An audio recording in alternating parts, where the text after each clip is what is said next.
Ross Chastain, who, sometimes, Mark, when you finish second, you can still win.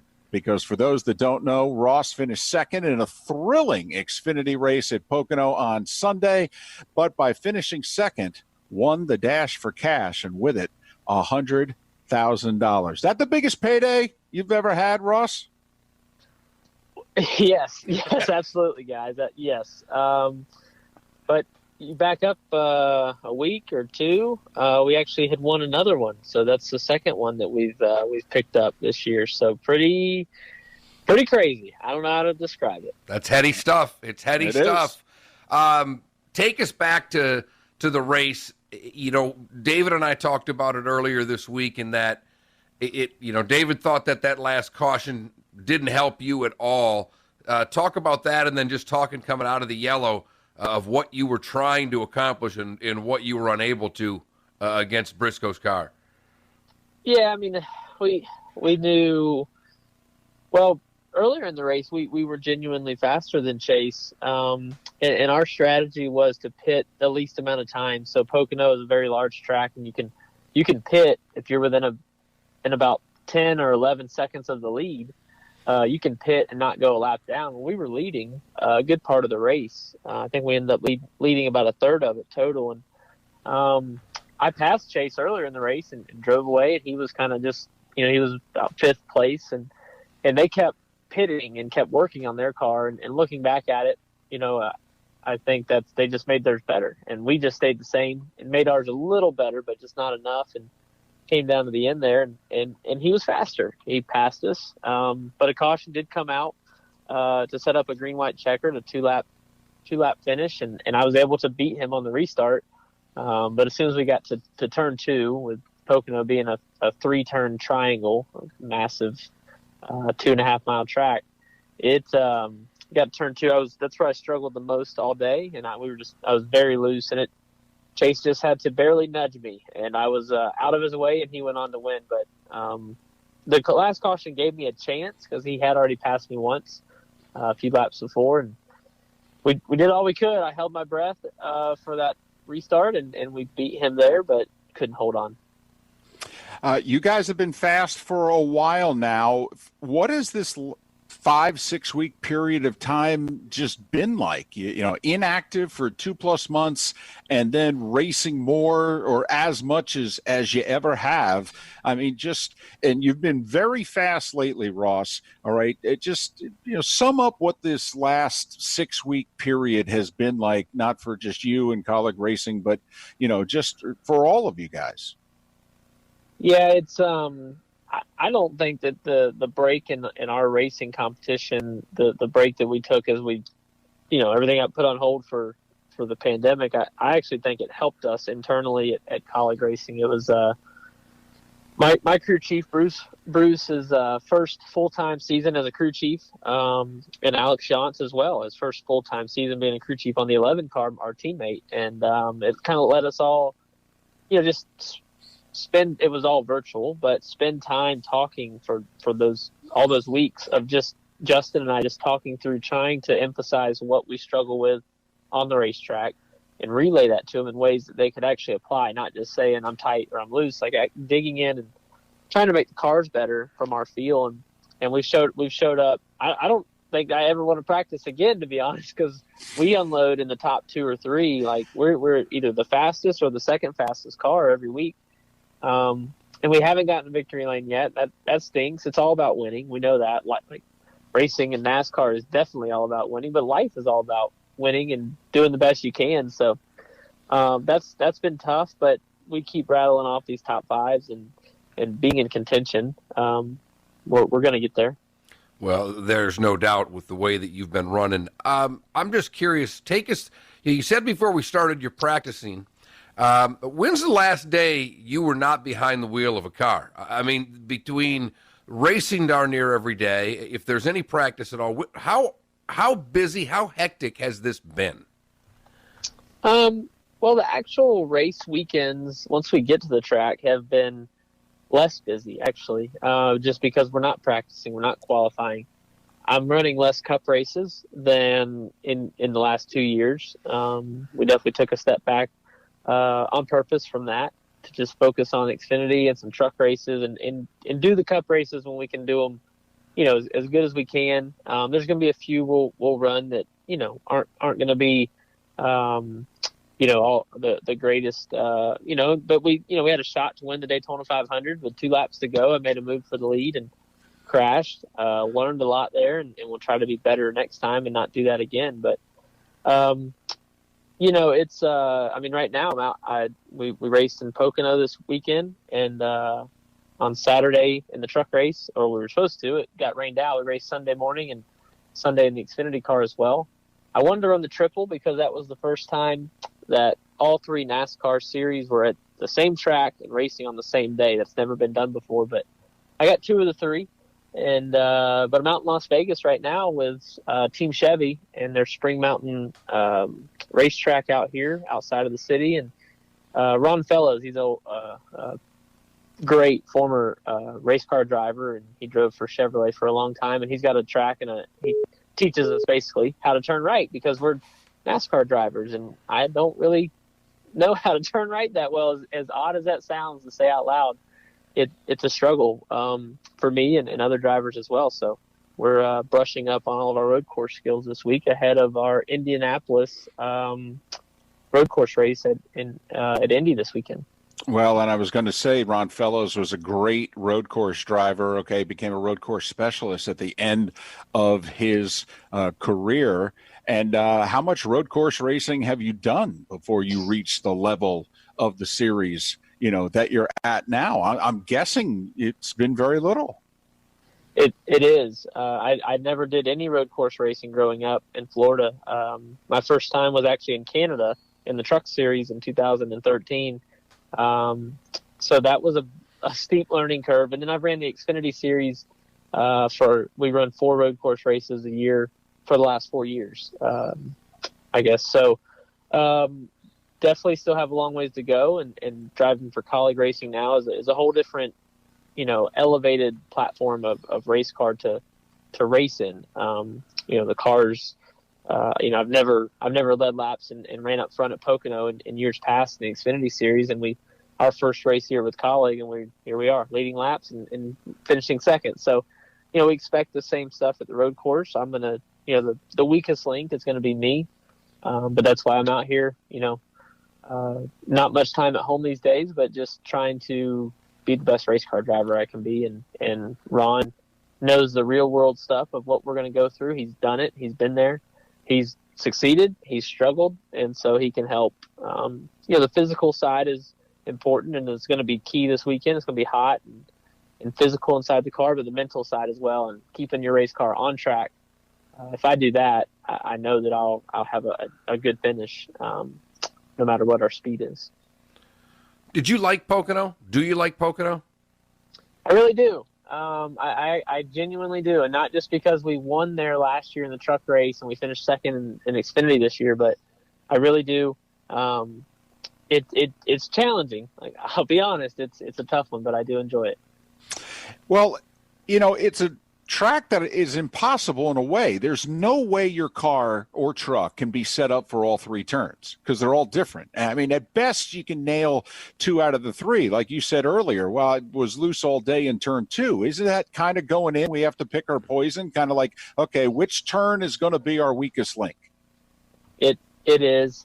We just, to win, we needed to be a little less loose in turn 2 and okay everywhere else. And we were loose everywhere. I was really struggling to keep the back of the car underneath me, and Chase they got theirs better. And he was on the tight side. So, the balance of these race cars when you get into that top 5 is the balance is the key. That's the final part of winning races, is having the balance where you can, drive the car aggressively. So no, even Chase wasn't, he didn't have a perfect car.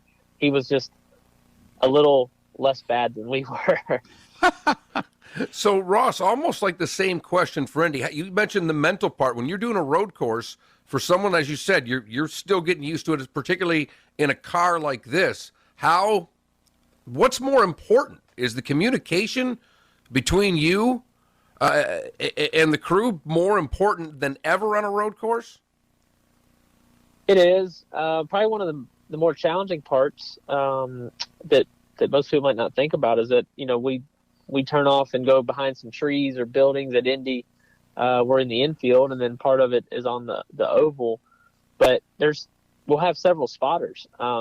So that can be a challenge if you bring in, you know, people that you're not used to talking to you on the radio. They don't really know how me and Bruce, my crew chief, how we talk, and our normal spotter, Tyler, who spots for Kurt Busch in the Cup Series. Like, you know, they're all very precise and very clear on what they're saying, and I try to be as well. And then you can I've had in the past where you bring in somebody new and you know, they don't know, they talk over somebody, they just don't know because they haven't been a part of it. But fortunately for us, I bring my brother Chad to all of these. He's raced just like I did growing up in Florida.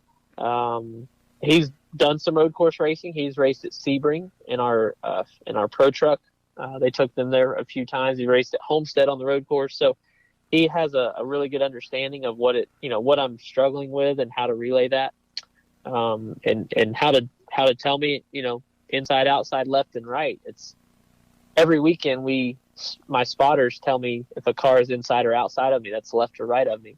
Well, at the road courses, my rule is no, you don't say inside, because if I'm turning left, it's on the left side. But if I'm turning right, you'd have to swap it over and say the opposite. So it's we just say left and right. So Chad and I, obviously, we're brothers and 6 years apart, so we're close enough in age that we get along real well. He's works full time at the farm there in Fort Myers, and so we know each other better than anybody. So that gives me a lot of confidence that I'll have somebody in my ear, and at least for half the track that, you know, I know pretty darn well.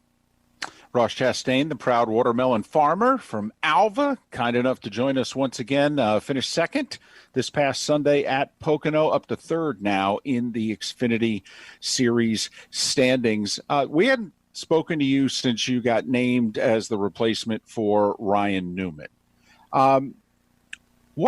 Now that you've had a few months to digest everything that went down, and that was a crazy hectic schedule for you, what did you take out of that?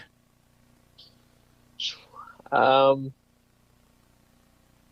lot. It was crazy how fast it did happen. You know, obviously happy that he is okay and back racing. That's his car, and I wanted him back in it as soon as possible. But that was a lot, man. Not gonna lie, that was it was stressful. It was unlike anything I'd ever been a part of. The way that Roush Fenway Racing operates is, you know, I've never driven consistently for a few races, you know, any amount of races in a row for a team like that, and trying to just be the best I could be and fit in with them the best I could. So yeah, I learned a lot. I made a lot of mistakes, but I learned from it, and I hope I don't make those again in the future. It's made me better. It's made me humble, because you can be in the truck in Xfinity Series, and I'll be honest, I've gotten, you know, confident in how I do things and how I prepare, and the way, you know, the people I talk to and the videos that I watch. I think it's all great, but at the end of the day, that was just a very stark reminder that, like, this is hard, and this is going to take a while to figure out at the Cup level, because there's not a bad driver in the series. So you have to be, you know, the best that you can be in those races, and there's no room for real error. Whenever you do see error, you see torn up race cars and bad finishes and guys not sticking around very long. So to have any longevity in the Cup Series, I've definitely got to be better. But it's, you know, it was, you know, couldn't have drawn it up any better. I got those few races. I had a few races with Chip Ganassi Racing in the 77, and we will, you know, now I have time to just focus on Xfinity. There's definitely a different level there that I can. It'll be a lot more comfortable walking through the garage. You know, walking to the hauler, the Roush Fenway Racing number 6 hauler. That was just walking in the garage to go change and get in the car was scary, and I wanted to throw up. So I got a taste for that, and now I'll be better next time. What's the biggest thing you took back to the Xfinity Series then from that? I mean, you said you learned a lot. What do you think you've applied? You said with this time off, is that where most of the applications came? Probably just that, like, you just can't, you can, it's hard to say, because, like, I needed to stop forcing every issue. So I was driving at 100% of my effort and my ability every lap.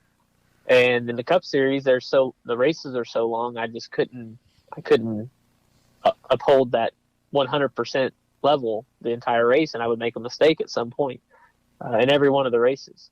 And so just not, and in the moment, I felt like it was all I had for 400 miles, and that's just not possible. And talking with guys and the way to go about it, it's just, you can drive at 98% or 95%, whatever number you want to pick. As long as you feel like you're doing it, you could probably go faster than when you feel like you're giving 100%. So just taking a breath on the straightaway, like not driving the car, where any small wind gust or dirty air in front or miss movement of the wheel or the gas pedal and you spin out, just backing that down a little bit is probably the biggest thing. Talking once again with Ross Chastain. Ross, we really appreciate your time. Final question. I said I wanted to ask you about family, wanted to ask you about the business. First off, is everybody healthy and safe? And secondly, what's it been like for your family running a business during these times? It's we've survived. Everybody's healthy on that side, not the surviving part, but everybody's healthy. The watermelon farm, we started harvesting right as all this started back in April, and it was already kind of going, I guess, but with the pandemic. But we were able to ship out all of our watermelons out of off State Road 31 there in 74. There was we'd always wish for a little more price at the grocery store end, but people had to eat, and people kept going to the grocery store, so that kept watermelon sales in good shape. So that was there were some scary times there as stuff started shutting down and wondering how it was going to affect us. But the watermelon family and season has moved north to North Florida, and South Georgia is where most of the family's at now. And Chad and my dad they've basically just about finished up this year's field, getting it back in pasture for cows, and turn it back over to the landowner and move on to the next one in another month and a half or so, 2 months now. So, they're all good. He's actually had called me just a few minutes ago while we were on this call. So I'll have to call him back when we get done. But everybody's good. Mom's still working at the hospital at Gulf Coast, and she was on the COVID unit there, and so she went to work every day and helps keep people safe and healthy, and that's crazy because I sidestepped and kind of ran away and hid from it like most of us did to try to not spread the virus, and she got up and went to work every day at the hospital and took care of people. So to all the frontline workers, I know it's been said, but thank you, because we wouldn't, this world wouldn't be as good as it is without you. Well, you got that right. And Ross, I have to congratulate you because my co-host here, you have made him a racing fan. He is somebody who spent most of the last 10 years bad-mouthing, complaining about left-hand turns, it's boring, and literally because of you, over the last year plus, I went over to his house to pick up some fish that he had caught on Sunday, all right, and he had once again prominently displayed. I got to the door, and he said, Chastain's sixth, and he's moving up. That's how he greeted me at the door, Ross. That's awesome. You got me, Ross. Awesome. I'm in. Watch the truck race. Watch both you in the truck and the Xfinity, and then watch the Cup race. I had racing on all day in the house. That would not have happened a year ago. There's no way. It's all your fault. I hope everybody around town is tuning in and maybe just using sports, for what it's best. For its best part, right, is taking your mind off reality and taking a break from the crazy world. And whether you cheer for me or not, just enjoy it, and then you can always get back to normal life later on. Ross, thanks so much for your time. Go call your dad, and safe travels. Good luck this weekend in Indy. All right, thanks, guys. Thanks, Ross. Ross Chastain, Colleague Racing, and they've been fast lately. He's finished top 5 3 races in a row. His teammate won a race 2 weeks ago. He's won 2 Dash for Cashes. He's moved up to third in the standings. I think just 33 points behind, something like that, after getting off to a rough start of the year. Well, like he said, that it sounds like that was just grueling on him from the standpoint of when he had to get in Newman's car there. The nerves of that combined with the other stuff he was running makes him a very busy man. Yeah, he was having to run 3 races every weekend, pretty much every week that he was with, in Ryan Newman's car. Right. And he did not get the results that he and they wanted after a very strong running at the Daytona 500. He's going to get a cup ride here soon, though. I have a feeling this could be his last full-time year in Xfinity. I'd be surprised if he doesn't get one. We'll see.